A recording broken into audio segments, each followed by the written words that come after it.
Hey guys, what is Stay Topical? Nate here, and today I am reacting to positive reviews of science fiction movies that I hate. But before we get into that, scroll down to the description box below, pop it open, you'll find links to our social media accounts. Give us a follow on there.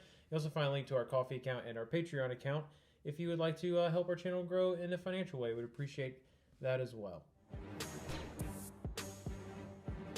So like I said before, today I'm going to be reacting to positive reviews for science fiction movies that I hate. Why are we doing this? It's because Dune is about to come out. And that's probably going to be a very good movie. Later this week, we'll be going over our personal favorite science fiction movies. So there's some positive content to come as well. But let's go ahead and take a look at the first one. And it's a review for the movie Gamer. And Ross C says, I don't get how this movie, which everyone I know who's seen it loves, has such a low audience score when movies like Ready Player One, which is a similar concept but absolute garbage, has such a high score.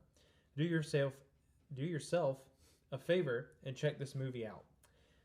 Well, Ross C, first of all, don't compare this movie to Ready Player One because, while it is not an absolute masterpiece by any means, it's still a good movie with a coherent story and things that actually make you give a shit about the main character. Whereas Gamer does not at all. Gerard Butler gives the performance of this drywall right here. That's about how good Gerard Butler's performance is in that movie. It has absolutely no substance. It has absolutely nothing to teach you. It is just mindless action, which isn't always bad, but when you try to bank on the action genre by throwing in the splash of like, ooh, look at this cool concept that isn't even really a concept, it's just like this thing you came up with to try to attract teenage boys who are super into video games, you get something that has absolutely no substance to it whatsoever. And the title of the movie itself should be a red flag because it's titled Gamer, which is a really shitty term anyways, coming from someone who plays a ton of video games. The word gamer itself is incredibly outdated. We should stop using it. There should not be a movie titled that because it just implies that we're going to watch Gerard Butler play video games for an hour and a half or 2 hours, which I guess technically we are. But that movie sucks. It really does. Right there! Hang on!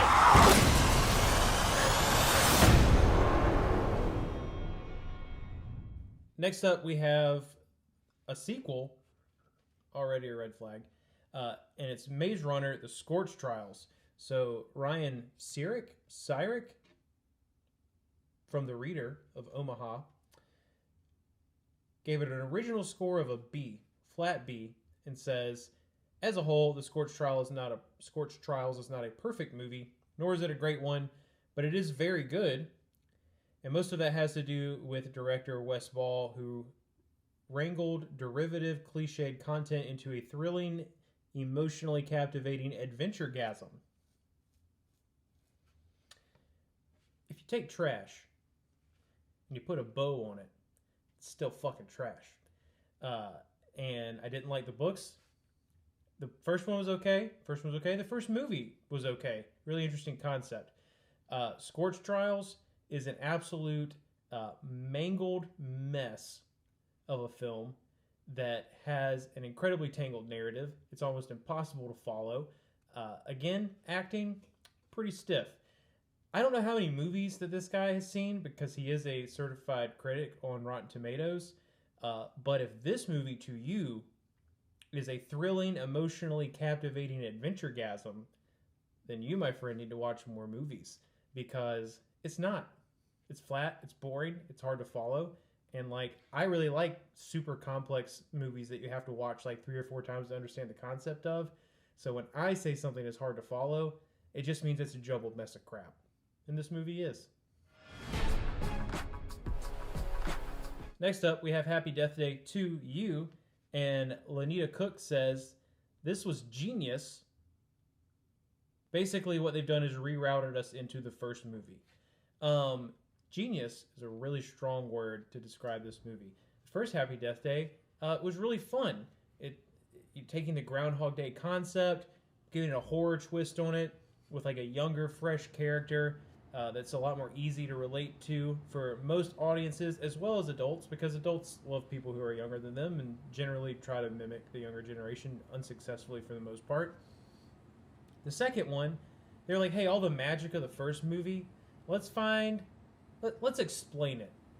And anytime you have a really, really good movie with a really good concept, and in your sequel you decide that you need to explain it, don't do that shit. Because what it does is it just completely takes all the fun out. So in this one, they were like, oh, it was this fucked up science project that these kids were doing at this college. Like, okay, why? Like, why did it have to be that? Why couldn't we just have this weird little universe where this one neat little anomaly happened to this one girl? And the answer is capitalism, and we have to make more money off of this successful film because there's no originality in Hollywood. So even when they do come out with an original movie, they have to fuck it up. So to call Happy Death Day 2 you genius, I don't understand that. I'm really, really glad Lenita Cook enjoyed it. I did not. I feel like it ruined what could have been like a really, really fun take on A, the Groundhog Day concept, and A, the horror genre in general, because I'd never seen anything like that in horror before. And I'm not even saying they shouldn't have continued the franchise. I'm just saying we didn't need you to make it like a science fiction-y reason for it happening. Like, too many genres. There's too many fucking genres. Don't need that many genres.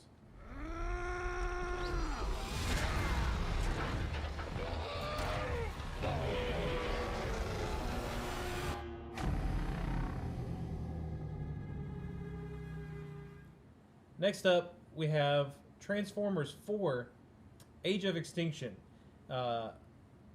And Srivik D gave it 5 out of 5 stars. Which means he is saying that Transformers, Age of Extinction is a perfect movie. Because when you give something the maximum amount of something out of all of the things that you can give it, you are saying it is perfect. And he says, this movie was so good. If you did not watch the first 3 movies, this one will be way better. I swear I want to watch it again because of the new Transformers Bay added. Okay, first of all, love that you love Transformers. I grew up on Beast Wars and like the action figures and all that stuff. I love Transformers as well. I will not, however, give a movie a free pass just because I thoroughly enjoy the original content that it is based on. He said in his review, if you did not watch the first 3 movies, this one will be way better. Okay, that right there tells you that this movie's not fucking good. Because it's like, hey, if you watch the other 3, which are better, then this movie will be better to you. Which, the first one, love that movie. Good movie. Like that movie a lot. Second one, we're starting our downhill slope. Third one, woof. It's a bad movie. So, if by not watching a bad movie will make me think that this movie is better, then you are also saying, if I don't watch the bad movie, then I won't realize how bad this movie that I gave 5 out of 5 fucking stars actually is. That is unacceptable. That movie's trash. It's probably one of the worst Mark Wahlberg movies, and they could have done so much good with this franchise, because Transformers are in fact cool as shit. But they didn't. They made Transformers 4, Age of Extinction. And next up, we have Wolverine Origins. You might be thinking, that's not a science fiction movie. But think again. Like, go think about it. It is a science fiction movie. And Jonathan R. gave it 4 out of 5 stars. And he said, don't understand all the hate for this film. Thought it was fantastic. Fight scenes are a step up from the previous X-Men. And the story was great, too. I'm not mad about the fight scenes comment, because that is maybe the one good thing about the movie, other than Hugh Jackman, because he's a great Wolverine. He really is. And I understand why they wanted to give me more of him. But this guy said this movie has 4 out of 5 stars, and that the story was great. No, it wasn't. It was terrible.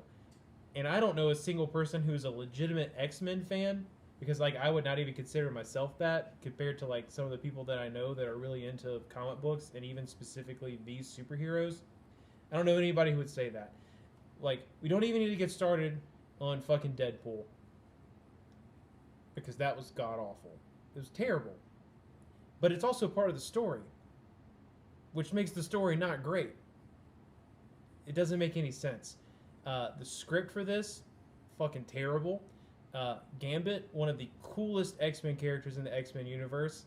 I don't think that I even hated what they did with him as much in this film as a lot of other people did, but it wasn't good. And, like, Taylor Kitsch, like, you stole my heart as Tim Riggins, man. You really did. Like, Friday Night Lights, easily in my top 5, if not top 3 favorite TV shows of all time, and he's a huge part of that. But the poor guy cannot catch a fucking movie break to save his life. He did not do Gambit any justice. There's, like, I understand it's X-Men. I understand you're going to have a lot of characters. Like, it's going to come with an X-Men movie. But there is so much just muddied mess of, like, plot garbage in this film that just detracts from everything they were trying to do. And then they fucked up Deadpool. So to say that you don't understand all the hate for this film does not make any sense to me. Because all the hate for this film is very clear and right in front of your face if you have watched the movie. Let me know what you think about these films down in the comment section below. Are these people right and I'm just a cynical asshole? Which would be weird because normally that's Strange Wang's job. But I have feelings too, damn it. Let me know down in the comment section below.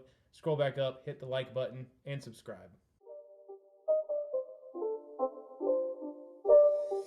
It's not a game, it's a rich thing.